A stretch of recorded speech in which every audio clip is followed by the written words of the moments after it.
Hello, my darling, and welcome to today's story time. Please remember to like, comment, and subscribe. And now, on with our story time. Barbara quickly glanced about. There was a rear window. She peered through it, but inside everything was dark. The pursuing footsteps took up again. She pressed back against the door of the house, and her hand fell on the doorknob. She looked down at it, grabbed it with a turn, and the door opened. She entered quickly, as quietly as possible, and closed the door softly behind her. She bolted it and felt around in the darkness for a key. Her hand found a skeleton key, and she turned it, making a small rasp and a click. She leaned against the door, listening. She could still hear the distant footfalls. Barbara realized that she was in the kitchen of an old house. She groped through a door and into a large living room, but there was no sign of life. Her impulse was to cry out for help, but again she stopped herself for fear of being heard by the man outside. She darted back to the kitchen, rummaging through drawers in a kitchen cabinet. She found silverware. She chose a large steak knife and, grasping it tightly, went to listen at the door again. All is quiet. She went back into the living room. Beyond it was an alcove that contained the front entrance to the house.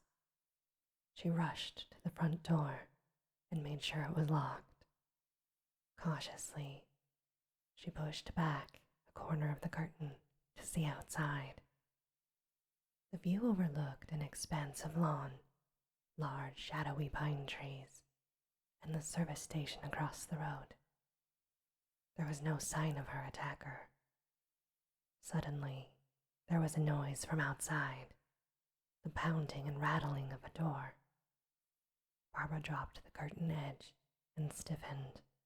More sounds. She hurried to a side window. Across the lawn, the man was pounding at the door to the garage. She watched, her eyes wide with fear. The man struggled with the door, then looked about and picked up something to smash at it. In panic, Barbara pulled away from the window. She noticed across the room was a telephone. She rushed to it and picked up the receiver. Dial tone. She frantically dialed the operator. There were buzzes, clicks, and then a voice. "I'm sorry, our lines are busy. Would you hold the line, please? I'm sorry, our lines are busy. Would you hold the line?" Barbara quickly depressed the receiver buttons. She let them up and dialed again. A long pause. She could hear sounds from the gas station. The voice again. "I'm sorry, our lines are busy. Would you hold the line, please? I'm sorry." She depressed the buttons again, dialed 411 for information. Another long pause. Then the rasping sound of a busy signal. The noises from the service station have stopped now. She listened for a moment. Then she shuddered with fear.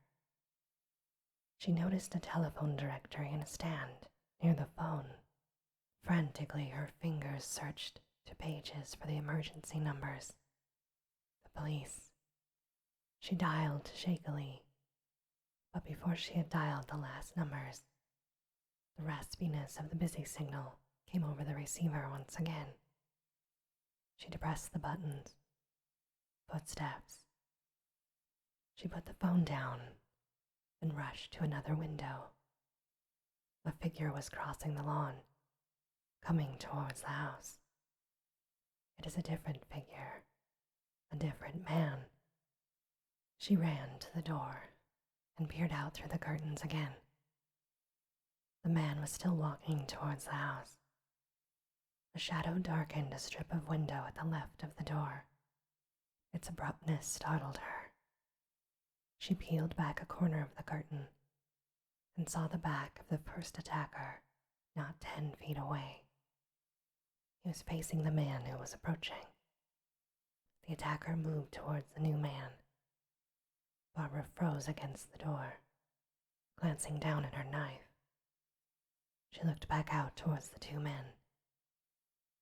They joined each other under the dark, hanging trees, and they stood looking back towards the cemetery. From inside the house, Barbara squinted, trying to see.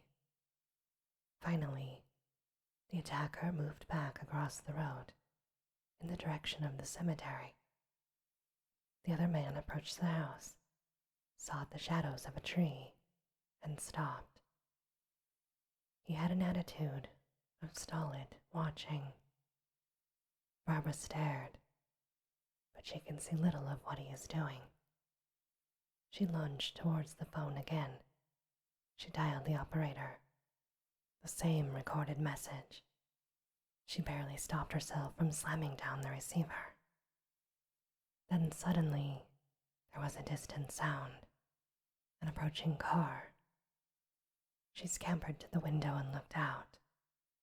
The road seemed empty, but after a moment, a faint light appeared, bouncing and rapidly approaching. A car was coming up the road. Barbara reached for the doorknob and edged the door open very slightly. The light spilled dimly over the area. There, under the great tree in the lawn, was the silhouette of the second man. Barbara shuddered. She was afraid to make her break for the approaching car. The figure appeared to be sitting, quite still, its head and shoulders slumped over. It seemed to be looking right at the house. The car sped by. Barbara just stared at the figure. She could not run. She closed the door and backed into the shadows of the house. She turned in panic, looking all around her. The dark, dreary rooms were very quiet, cast in shadow. She spied a stairway and ran towards it, still carrying the knife. She was panting and frantic as she climbed. Her hands grazed the banister. As she reached the floor of the second landing, she saw a glimpse of something on the floor there, but she continued to climb until she was upon it. A corpse. Barbara stopped. The corpse was almost skeletal with its flesh ripped from it, and it lied at the end of a trail of blood. She screamed in absolute horror. Barbara almost fell back down the stairs. She started gagging. She made a break for the door, unlocked it, and flung herself out into the night, completely unmindful of consequences. She was bathed in light as two headlights came screeching towards her, then the sounds of a vehicle stopping. Barbara covered her face with her arms as someone rushed towards her. It was a man. He asked, "Are you one of them?" She stared at him, frozen. He was just a man. He was large and crude, wearing coveralls and a tattered work shirt. He looked very strong, and perhaps a little stupid. Behind him was an old, battered pickup truck. He's driven this right up on the lawn, right to the house. He held a large jack handle in his hand, and he stood there panting. Behind him, the man at the tree is still standing, silently. Barbara remained frozen as he spoke again. "Ma'am, are you one of them? I seen 'em. They look like you. The man at the tree moved forward. Barbara screamed and stepped back. The truck driver spun to face the other man. The other man stopped in his tracks. The truck driver jumped back protectively towards the girl, while the other stood just watching. Finally, the truck driver seized Barbara's wrist and pulled her into the house, slamming the door behind them. Barbara fell back against the wall. The truck driver locked the door and threw across the bolt. He was breathing hard. He turned to look at Barbara. She brought the knife up, defensively. His voice came quieter now, soothingly, almost as he would address a scared rabbit. "All right. It's all right now." She stared wildly at him. He immediately concerned himself with his surroundings. He moved into the next room to check the windows. He tried a lamp. It lit, and he turned it back off. Barbara weakly lowered her knife and fell to a sitting position in a chair. She watched the man intently. He called to her from the other room. "Ma'am, don't you mind the creep outside. I can handle him. There's probably going to be lots more of them, soon as they find out about us. But I'm out of gas. The pumps over there are locked. Is there food here? I'll get us some grub, okay? Then we beat them off and skedaddle." Barbara just stared at him. He responded, "It isn't any good anyway. Might as well have 2 tin cans and a string. Do you live here?" She remained silent, looking towards the top of the stairs. The man followed her eyes and started towards the stairs. Halfway up he saw the corpse and stopped. "Oh no," he said. He stared for a moment, and then slowly backed down the stairs. At the bottom of the stairs, he looked at Barbara, shivering with shock in her chair. Then he forced himself back into action. "We have to bust out of here, okay? Get to where there's some folks, somebody with guns or something." He quickly moved towards the kitchen. "I'll try to find us some grub." He entered the kitchen and started to rummage. He flung open the refrigerator and the cupboards. Finding a stack of large paper grocery bags, he opened one and started to fill it, everything from the refrigerator that he could grab. He hurled the stuff into the bag, but he is interrupted by Barbara's voice. "Wait, sir, what's happening?" He looked up at her. She repeated, "What's happening?" She shook her head in fright and bewilderment. The truck driver looked at her. She stood like a frightened child in the kitchen doorway. He was amazed at her question. A shattering crash startled them. The man dropped the groceries and seized his jack handle. He ran to the front door and looked out through the curtained window. Another shattering sound. The first attacker has joined the second man at the old pickup truck. Both have large sticks and are smashing out the headlights. The truck driver looked back at her. There's 2 of them. Once the lights were battered out, the 2 men outside started to beat at the body of the truck.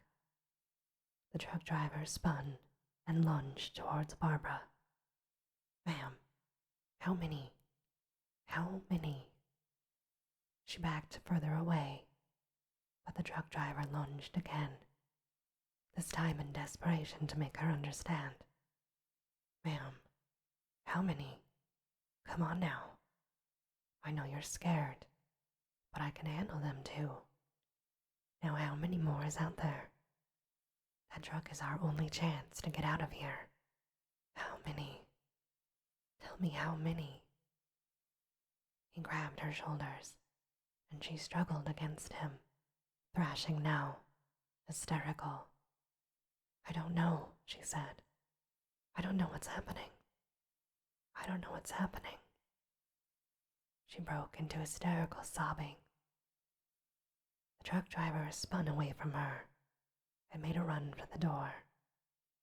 He looked out the window for just a moment. The attackers were still beating on the truck, wildly trying to tear it apart. The truck driver flung open the door and leapt off of the porch. The two men looked up. For the first time, Barbara saw the faces of the attackers. They were dead things. The flesh on their face was rotting and oozing. Their eyes bulged from deep sockets. Their hair was long, their clothing rotten and in tatters. They were ghoulish beings, staring up at the truck driver. He started for them slowly, with building vengeance. He moved steadily at first, with controlled power. He spoke as he advanced, clutching his jack handle. "Come on, get it. Come on, come get some of my jack handle." He concentrated his attack, moving stolidly towards the two creatures. He broke almost into a run, but the two, rather than backing off, moved towards the man, as though drawn by some urge. The man pounded into them, swinging and thrashing with arms and jack handle. They are buffeted back by his blows. They seem weak compared to him, but his powerful blows don't really stop them. It is like beating a rug. He flings them back, and they advance again. It is a violent, brutal struggle. But the big man finally beats the two into the ground, and for a great while continues to pound at their limp forms. He broke, almost sobbing, with each of his blows. He beat at them and beat at them as Barbara watched in shock from the porch. He thrashed and beat until she started to scream again. Her screams pierced the night. The man stopped. Breathing heavily, he stood, enveloped in the quiet of the night. Barbara stood in the doorway, and the truck driver turned to face her, out of breath. Suddenly, a noise behind Barbara caused her to spin. Walking towards her from the kitchen was another of the hideous creatures. The truck driver leapt towards the thing. "Lock that door." Barbara slammed the door and locked it, backing against it as another equally brutal struggle ensues in the living room. The big man again beats the attacker down, but another has appeared at the kitchen door. The truck driver leapt towards it, and with powerful jack-handle blows, drove it out beyond the door so that he could fall against it, shutting it, bolting it. He stood, leaning against the frame and trying to breathe. There was a long silence. The truck driver just stared down at the floor. Then he said, "They know we're in here now. There ain't no disputing that." Outside the house, the fourth ghoul stands staring at the back door. Another slowly walked up behind it, and another. At the front of the house, 3 more stood near the bodies of the first 2. Barbara spun towards the front door, her face twitching in fright. Her eyes are wide. She has a non-blinking stare. As she spun, her eyes caught on the floor where the dead humanoid lied. The thing is askew on its back, its right arm extended towards Barbara, its fingers twisted as though to grab.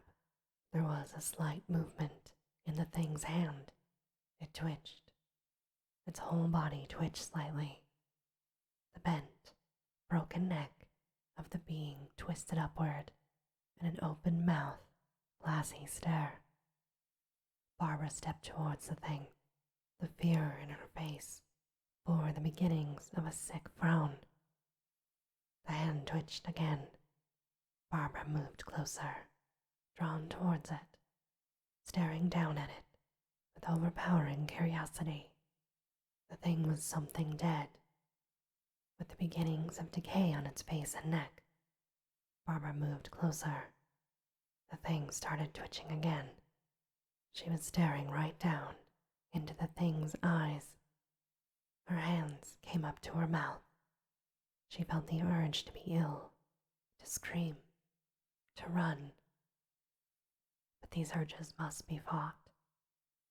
The glassy stare from the bulging eyes, looking right back up at her. The thing was starting to stand. Suddenly, with a rustling sound, the thing moved. The truck driver was there, holding on to the thing's legs, dragging it across the floor. "Shut your eyes, girl. I'm getting this dead bee-hopper out of here." He was sweating. His face showed anger and anguish as he dragged the body across the floor. Barbara just stood there, her hands still at her mouth, watching. The sounds of the man's breathing and his struggle filled the room. With the body, he reached the back door and let the legs fall. "What a filthy," he said. The stark light on the big man's face made him shine with sweat. His eyes were alert and afraid. He turned quickly to see through the small window panes in the door. Outside, lurking in shadow from the huge trees, 3 beings watched and waited, their arms dangling and eyes bulging. And they stared at the big truck driver's activities. With a swift move, the truck driver unbolted the door and flung it open and bent towards the inert thing at his feet. The ghoulish things began to move towards him. With one great heave, the dead form was flopped outside the door. It lied across the threshold. The things advanced silently. Another great effort, and the body was almost clear. From inside the house, the truck driver's efforts cannot be clearly seen by Barbara because the door frame was blocking her view. She moved into the kitchen. The truck driver flopped the body down onto the edge of the porch. The 3 figures were close upon him now, all starting to reach out. The truck driver shuddered. He fumbled into the breast pocket of his work shirt. The things advanced. He produced a pack of matches, managing to strike one, and touch the burning tip to the clothing of the dead thing. And with almost a popping sound, the clothing caught fire. Creatures in the yard stopped in their tracks. The fire blazed slowly. Shaking, the truck driver touched the match to other aspects of the thing's clothing. His fingers burned, and he snapped them, throwing the match into the heaped form. He was breathing hard. Standing, he kicked the burning creature off the edge of the porch. He watched it roll down 3 small steps onto the grass. It lied still, the flames licking around it. The 3 creatures stepped back slightly. The truck driver clung to the banister around the little porch. His fists were clenched, and his face was fiery in the glow of the flames. His voice quivered. "I'll get you. I'm going to get you. All of you. All of you." He stood defiantly On the little porch, the flaming corpse separated him from the things that waited. He spun suddenly. Barbara stood inside the kitchen door. His face was a fury of sweat and quivering anger. His eyes met hers. She stepped slowly back into the room. The truck driver, in great strides, re-entered the kitchen and slammed the door, bolting it again. His breathing was loud and more rapid than before. His eyes darted quickly around the room in search of something. He rushed to the cabinets and threw them open. He began rummaging through them. Standard kitchen utensils and supplies. He did not speak. He frantically ransacked. Then he turned to her. See if you can find the light switch. Barbara fell back against a wall, and her hand groped to a switch. The light from an overhead fixture came on, providing dim illumination. The truck driver continued to clatter about frantically. The light coming on made Barbara blink. She remained against the wall, her hand still touching the switch. It was as though she dared not move. She watched him silently. And this, my darling, ends our story time for today. As always, I hope that you have very sweet and creepy dreams. Good night.